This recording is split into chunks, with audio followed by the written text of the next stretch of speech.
Welcome back to the show. Time now to talk about the Black Stars. Of course, I know that last night some of you did not eat your banku and okra soup, and some of you did not eat at all. But you know, they've done their best.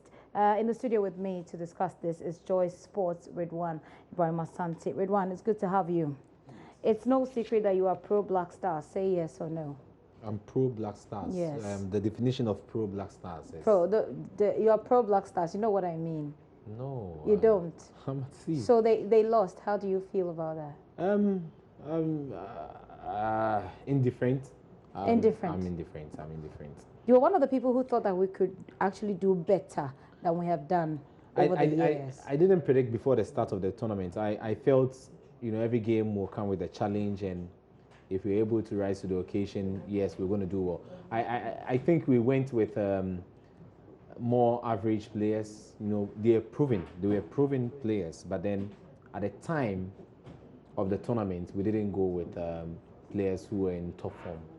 Yesterday, I spoke with Songo, who hosts Fire for Fire on our sister station, and he said that the guys, you were saying that we've got quality players, basically. No, I said we've got proven players. Proven players. Yeah, who are tried and tested. He did not seem to think so. He thought that these players went there based on merit, and he wasn't very optimistic that we would go any far. I think if you make it to the medal zone, it's huge for any country. You're not eliminated.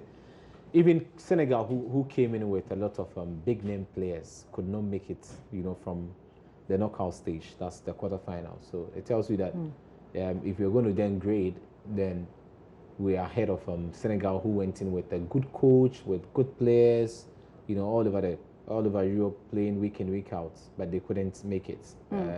There's a tournament. A tournament, often said, it's not a team with stellar players that go on to lift the trophy. Sometimes you need just a nice brew of whatever materials you have in camp to ensure that you make it or you lift the trophy. So for me, I wouldn't say I would disagree with Songo. He's got a right to do the analysis, but the truth is that you don't always get, a team with or a high-class team. But seriously, we've been waiting for this for what, over 30 years. So if you say we don't always get a high-class team, it really, people who are already angry about the loss and everything won't be so excited to hear that. Absolutely. I think people's apathy, or the degree of apathy, and also the disinterest in the team has been often not nourished by people who talk on issues relating to the Black Stars.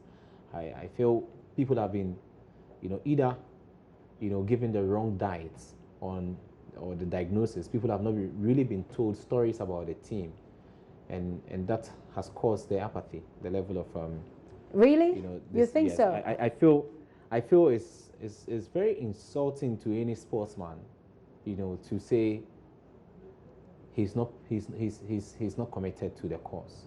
Well, it's not. People are not in people's minds. People don't read people's minds, and it's not even easy for mind readers to do so. And so we won't know. But your commitment level is based. The Ghanaian people's ability to tell your commitment level is based on what you do and the stories that we hear from the camp and the actual things that they do, like demanding for money before wanting to play a game. You demanding money before you play a game is nothing close to not being committed. I see. Demanding money to play is because you want to win, and it's because you've been told you're going to be given the money. I think the pivot of the problem has been with Brazil, where the players said they were not going to train, and it's not like the Uganda. I just had the Monitor newspaper from Uganda with the caption just today, with a caption that how greed tore the Ugandan team. Are you comparing the Black Stars to I'm saying it's Uganda? it's pervasive. It's a universal practice whereby if you have an agreement with a crop of players, I think even as workers, and Asan Kumar gave a nice example. He says when Ghana is in dispute with another country, lawyers are paid to go and argue the case out for the country.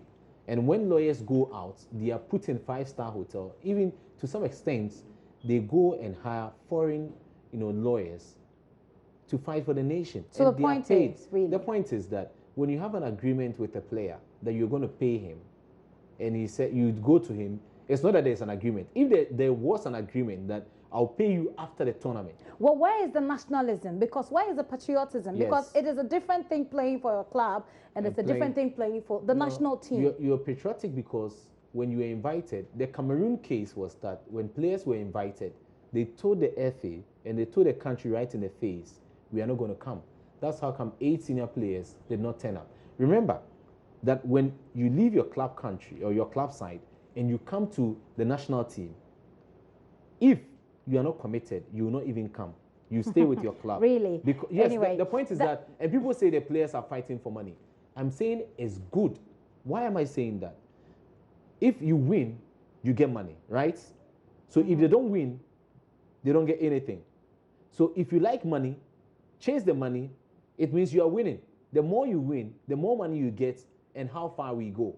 I see. Whose fault is it that we lost? If you were to do any analysis. First of all, I think it's a summation of factors. You can't just point you just can't point to one factor and say this was the reason why we lost. I thought I saw, or this by far was our best game of the tournament. Because a lot of people seem to share in that sense. Yes, this was by far. They say that they played very well, but football is a crazy sport. It's a crazy sport because just one mistake and you'll be punished, especially when you are not overly above your regimented opponents. You can be punished. And the goal that was scored, the first goal, for instance, pure lack of communication, and we got, knocked out. Lack of communication between keeper, the goalkeeper and the defender. I've heard a goalkeeper. I spoke to him and I asked him. He said there was communication. He asked, John Boy to leave the ball because he was out from his area, and John Boy said he didn't hear, the keeper talk to him, But it happens, and if you could see that John Boy had to, go down in an attempt. I think he was torn between, 2 decisions, and he didn't know what to do, whether to head or to leave it. So it came off his head and then it dropped. It's football. If you understand the sports, see, do you know the Cameroonians were fighting over money before the game? Well, we don't compare two of West sides. No, it's not. No, what I'm saying is that I stated a point that the issue of money is pervasive. That footballers are playing not just for pride, because when somebody plays for pride, it's like somebody tells you, "I'm going to wash your car for you every day." You'll be asking questions. Why? Don't you want to take money? I don't understand. Well, don't you want money? Don't you want me to pay? Somebody said, I'm going to clean your house for you every month. No, I mean, listen, you sound like, that's why I started this conversation by saying that you're known to be right. You're realist, but you're not. If I listen to you, I feel. I could easily come on air and say the Black Stars are a bunch of but a lot of people, players. not really, but a lot of people, if you were to address the issues that people have raised, people think that what they have raised? People, yes, that's what I'm coming to. People think that. For instance, the players when most of the players are not there based on merit, they think that the GFA, and we run our pulse poll, we'll tell you what people are saying about whose fault it is. And they think that they were not there based on merit. They think that their attitude, from Brazil hasn't really been good. They think that there's a problem with the coach, etc. Do you think they're making any sense by saying those things? Yes, they've got a right. And everybody has got a right in analyzing matters, and it's very easy. It's very easy for anybody to say, you are not committed. I mean, where did they measure the level of commitment? I'm saying a night before a game, if you've spoken to players and players have told you about how they are feeling and their desire to win a game, your analysis is not the same from somebody who has not got information about the team. A typical example, when we started doing reporting on sports 15 years ago, there was an article we read. And the article was about a boxing bout. And what the reporter said was that when you are reporting on a boxing bout and you are close to the ringside and you hear communication between the boxer and his trainer that I've got stiff arms, I cannot jab, I'm suffering from injury, in your match report is different from somebody who is sitting far from the action. And I think that's been the summary. It's very easy for anybody to come on air and say the Black Stars are not committed. The Black Stars do not want to give their all. You know, Dede Ayew was suffering from malaria. But so if he's suffering from malaria, let him sit on the bench. He played, you see, that's the point. Sportsmen are always playing through pain barriers. Some of them have to be injected. It's not easy, as in, you got your best 11. I think you are the best for pause. And if sometimes you come around and you say you got a headache, the editor will tell you, try and host the show for me. Well, if there's someone else who can do it, and you believe that you can't do it, you have to let them do it. Is that not logical? The only time he will try to talk you out, or he will try not to talk you out of your decision, is when you are really, really ill. I see. But when it's just a matter of headache and he says, oh, can't you try and host it for us? It means the editor trusts you. He knows you are the best for the job. I see. So it goes either ways. If Dede Ayew is having malaria and the coach feels that, oh, when can you play through the pain barrier? When you're injected, can you play? And he says, okay, I can play. It's good. It doesn't make sense to me, and I'm sure a lot of Ghanaians won't agree with you on that. But no, you have the right. No, you have the right to disagree. Just both of us do. What's the way forward from here? I think there were no positives. I think this Nations Cup, there were no positives from our campaign. And I say no positives because I feel there's no revelation. We didn't see the next kid on the block. You know, at least for the last Nations Cup, we saw Kwesi Appiah, who was signed from a lower team and then came on. He scored, you know, I think a goal or two in 2015. We also saw Daniel Amate come in, and it was from the Nations Cup that Daniel Amate went on to play for Leicester in England. But this crop of, you know, players or who played at the Nations Cup, where are the positives? I don't think there are positives. We still didn't have an answer to who was going to replace Asamoah Gyan. Goal scoring is a big problem. And on the top board, we have to address goal scoring. We have to address technical and tactical issues, whether we've got a right man who can read the game and say, we fall short in this area, so this man must come in. Decision taking or decision making was an issue. Which players were going to be selected for the battle? We're going in for, you know, a 1 month tournament, and we needed players who were going to be reliable. The coach played the entire 90 minutes of our quarterfinal game without making a substitution. Is it to say he didn't trust his bench? Then who took that decision? I think those are the issues we have to look at, rather than jump and say somebody is not committed, somebody is not willing to die for the country. I think we'll be stepping, you know, beyond our boundaries, and we will let the players feel that our criticism, which is supposed to be a tool, will be a weapon, and will be destroying the players instead of getting the job done. We can wipe the FA, we can wipe all the players, we can change a new coach, but if still your feedback to a player is not positive or it doesn't make any impact like we are doing now, then anybody that comes to play for the Black Stars, we will still measure him and say he's not committed, but really he is. I see.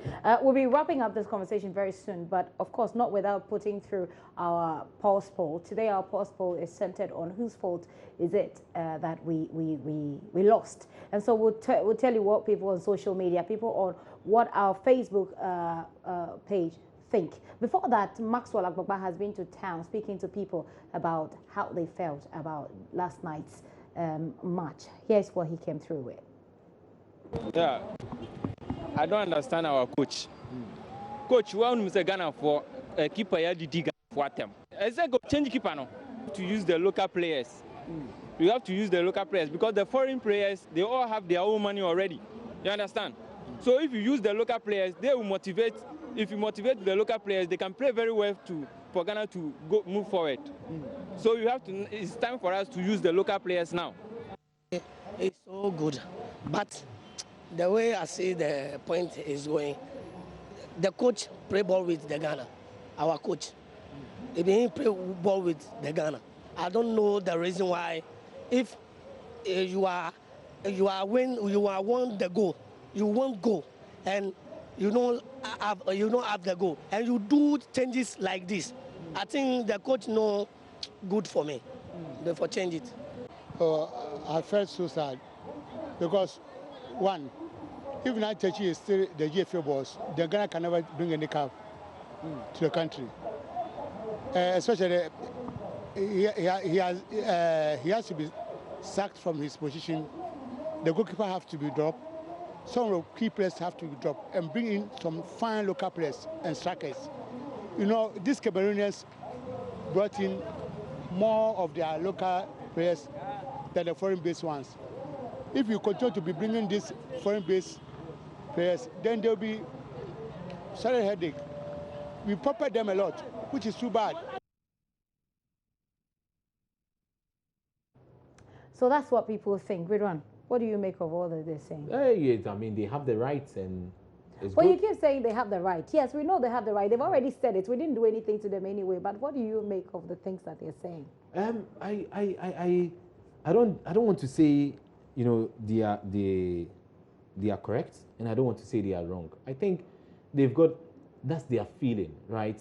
Maybe they are not privy to certain things, and it's because it's from the way the Black Stars have been painted or drawn for them to see. By who? The picture is not clear for them, and they hear stories, you know, about players. Even some of them. Let me tell you, if you should meet any of the players you think, from you, what have you heard about? Which player do you think is highly indisciplined or disrespectful in the Black Stars? I don't have an opinion on that. You've not heard anything? I think we've heard a lot of things about like them. Who?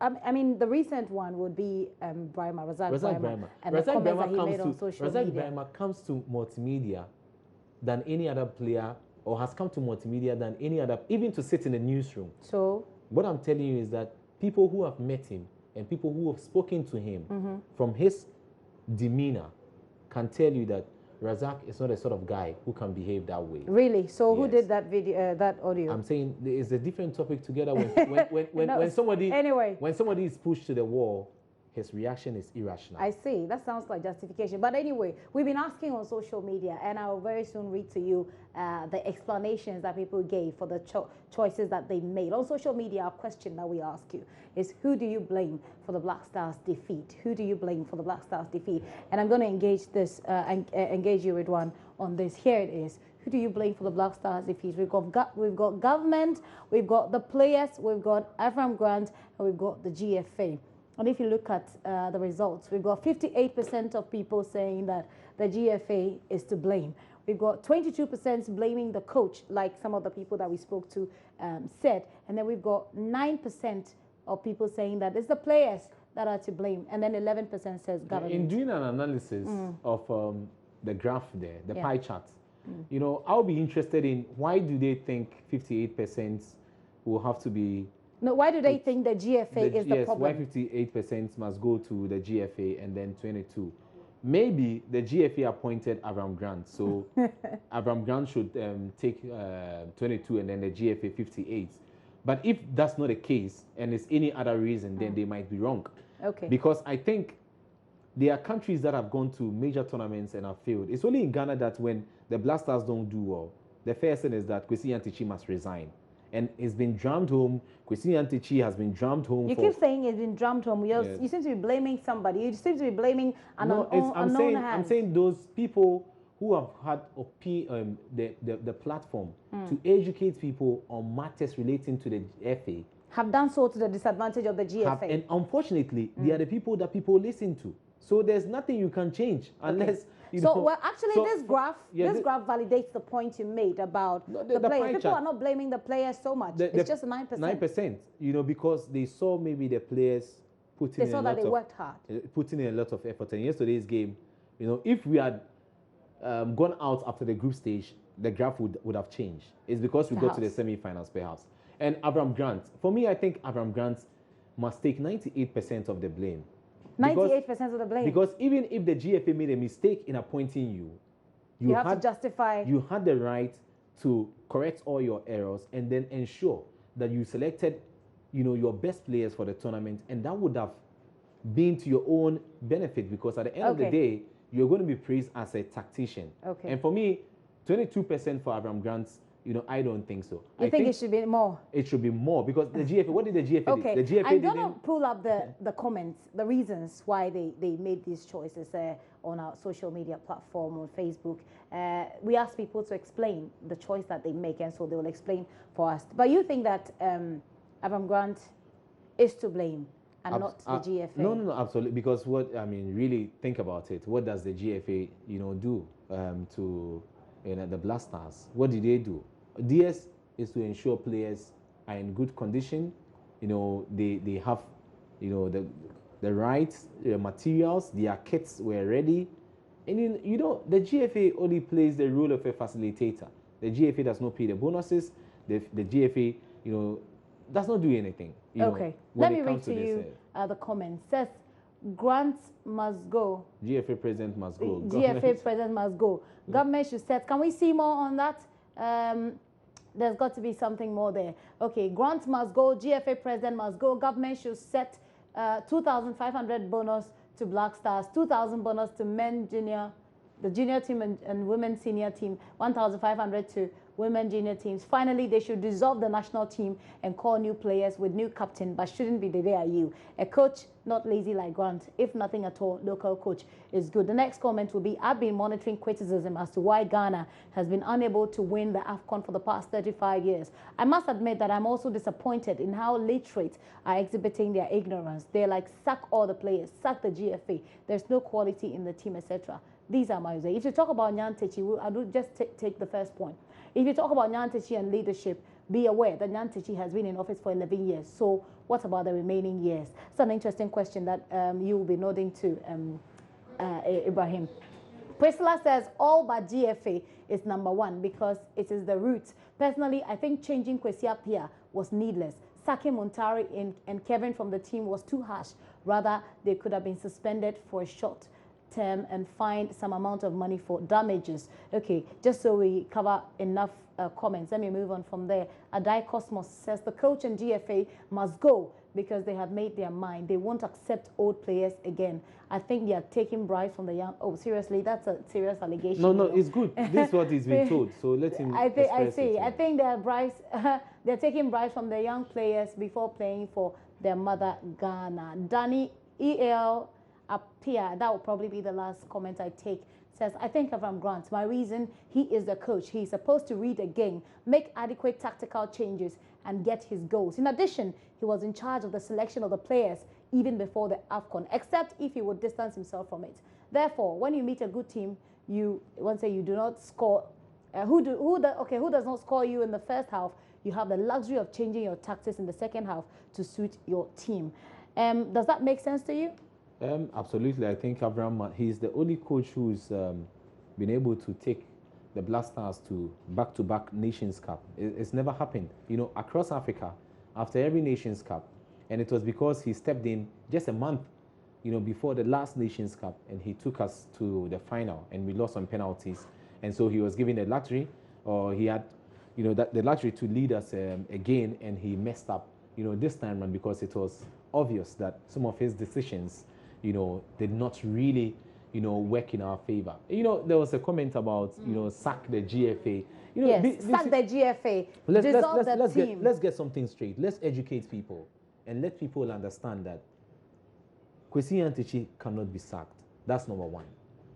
The GFA, if anybody out there feels he is best qualified to run football in this country, it's very simple. And I will support that person. Get your own football team. Join the GFA. When nominations are up for elections, go pick a form and contest an election, win and topple Kwesi Nyantechi. And when that is done, you can change football. But if not that, it's an insult to everybody over how many people are at Congress. All the football people, they go and they vote for one person to lead them. Fortunately or unfortunately for us, he's a man who's going to run our football, whether we like it or not. It's like the GPRTU chairman. Well, people have got their rights, like you say, to express their views about No, but sometimes we just have to be measured in the views and not display. Well, what's wrong with saying someone should be sacked? As long as you don't insult them, it's not. It's okay. You can't say that somebody should be sacked when he is not appointed, but he is elected. It's simple. Educate the people. Don't join the bandwagon. And I think who's joining the bandwagon? I don't know. You plural, you singular. Okay. I mean, you can deal with that one. Okay. But I'm saying that let people know that the GFA is like the Ghana Private Road Transport Union. When they go for their elections and they elect somebody, and even in the GPRTU, the chairman has got a right, or he's got first option. I think his cars will load like 5 or 6 before the rest will follow. Don't you think it's unfair? It's unfair. But the GPRTU people, they know. Nobody is complaining. So if the fact that something is wrong and nobody is complaining doesn't make it right. From you outside, it sounds silly to you that why should the chairman get the upper hand? Yes, well, but I'm saying if it doesn't make sense, then to the majority of people, it doesn't make sense. Every group has got its legal policy framework, which is the constitution. If their constitution allows them or permits them to sit and watch actions of the chairman implemented, or decisions of the chairman implemented, who are you sitting on the fence to tell them, hey, you guys? Then there will be nothing, there's nothing correct in this world. Okay. Because you'll be attacking the Roman, it's like you saying, why should Roman Catholics not, why are Roman fathers not involved in celibacy? You keep drawing a lot of parallels and comparisons. But anyway, let's go through some of the comments. I think Asuna Ni Bafo says, I think it's the government. My reason being that the national teams are not for the GFA or an individual. We can't just leave these teams into the hands of GFA as Ghanaians left the nation to circle the NDC government to misuse our taxes. The government needs to dissolve GFA executive and appoint better people to lead us. Kofi Nyantechi has taken Black Stars AFCON 6 consecutive times, and what's the result? Always we did well. We reached the finals. Is that the result we want? LOL, we're not serious as a nation. That's your view. Emmanuel Atiko says, very surprised. What has changing coach got to do with the success of a team? After every defeat, you change your leaders. I hate football the more when I hear some of these. If we should be sacked from school for performing poorly, would we ever increase in wisdom as we have today? We acquire experience with time. Interesting point you make there, Emmanuel. Mensa Christopher Gamley says, Ajimabedu is to blame because he promised to win the cup for Nanado but failed to do so, lest he forget that he won the Under-20 cup when the peacemaker Professor Mills was there. John Pinn says to stop using international players to represent our country. We need strong, tall players. The players short. We need strong, tall players from our local clubs living in Ghana 365 days in the year to stand for the nation because they know what it feels to go for success. When you have guys ever seen a Ghanaian coach in Europe coaching their national team, the mentality does not match, so it can never work. Who makes these decisions anyway? Frank Kopvit says, Jonah. Who is Jonah? Okay, Razak, the goalkeeper, was the Jonah on the ship. He should have been thrown into the sea. Quote, in brackets, sack him with his bad luck.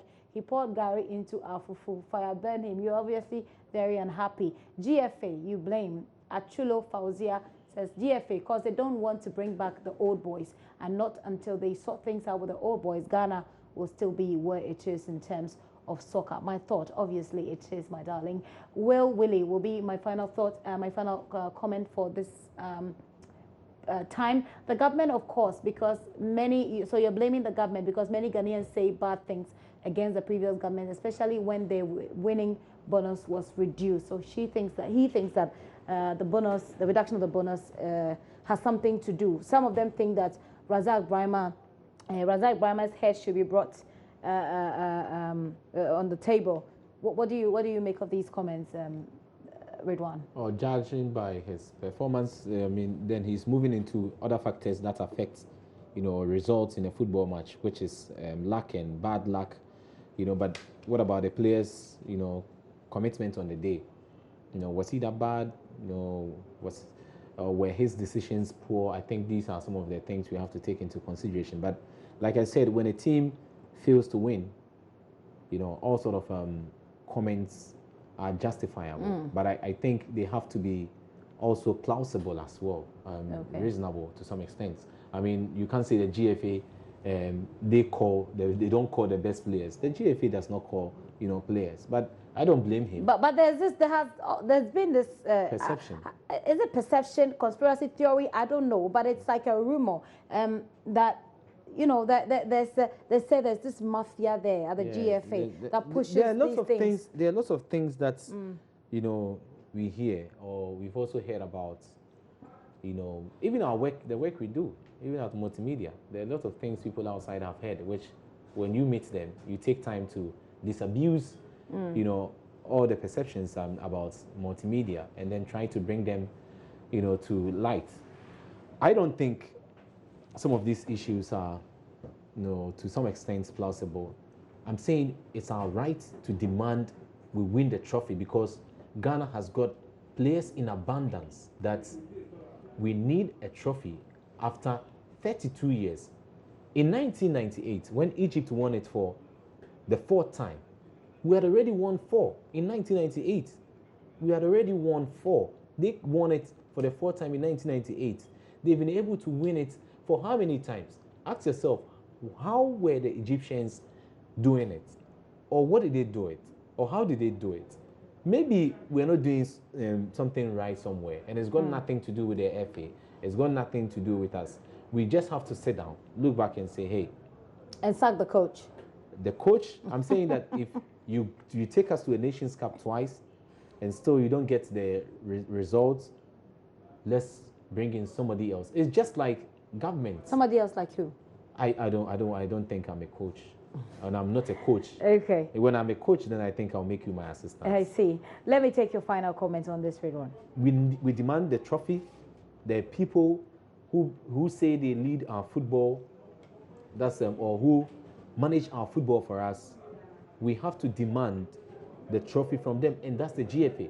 And when we demand from the GFA, what they have to do is to ensure that anybody they appoint to take the tactical decisions is a top-notch coach, a coach who can take the best decisions and ensure that when we go to the Nations Cup or to any tournament, we are going to bring the trophy. Not somebody who is going to tinker with the team, and then in the end, we are not going to get anything, only for another, you know, scenario. I think there are so many, we've come so many close on so many occasions, but no cigars. And we just have to rewrite the script.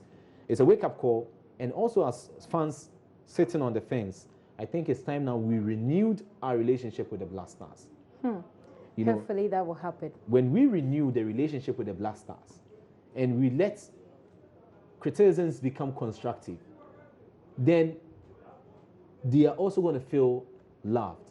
But when they don't feel loved, it's part of the psychological game. They feel, see, I don't think it's right for after a match, footballers to be calling you and asking you, Ghana for Sedeng. It means there's a fear. The fear factor is there. You know, no, it doesn't make, I don't think it is anything to give to boost confidence of a team. Okay. When they are afraid of what will happen to them if they fail, they wouldn't be able to take that decision because they don't know how the decision on the pitch will be accepted or received by Ghanaians. Okay. So it calls for an overhaul. We all have to play a role. If we're still not going to change and we are going to get angry with the players, I'm saying sack the current crop of players. If we bring different players in, they will also behave the same way according to your standard. And you see, we'll still be marking time. People will come and overtake us and we'll be winning trophies. Okay. Thank you very much. Ridwan Ibrahim Asante is an editor on with our Joy Sports team, helping us with what happened yesterday to, you know, get some analysis on what happened yesterday. Many of you think, though, that the GFA should take the blame. You blame the GFA, and you also blame Coach Ephraim Grant. On that, Ridwan will agree with you. But on the GFA, he certainly doesn't. This is The Pulse. My name is Gifty Andopia.